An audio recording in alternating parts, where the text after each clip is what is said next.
LED બાબતમાં જણાવવાનું કે જે આપ ડીલર કક્ષાએથી જે વાહન ખરીદો છો તેમાં જે લાઇટ આવતી હોય છે તે સેન્ટ્રલ ગવર્મેન્ટની એજન્સીઓ દ્વારા અધિકૃત કરેલી હોય છે. તો હાલ ક્રેઝ જોવામાં આવે છે કે લોકો દ્વારા જે અધિકૃત લાઇટો છે તે કાઢીને લાંબા અંતર સુધી જતી હોય તેવી એલઈડી લાઇટો લગાવવામાં આવે છે.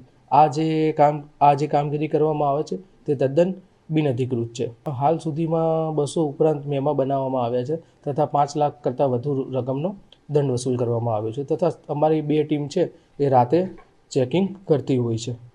લોકોને જણાવવાનું કે જે આ લાઇટ હોય છે એ તમારા થોડા સમયની મજા માટે સામેવાળા વ્યક્તિને 2-3 સેકન્ડ માટે આંચી દેતી હોય છે, જેના કારણે અકસ્માત થવાની ભીતિ રહેતી હોય છે. એટલે આપણા દ્વારા અધિકૃત લાઇટનો ઉપયોગ કરવામાં આવે તેવી અમારી વિનંતી છે.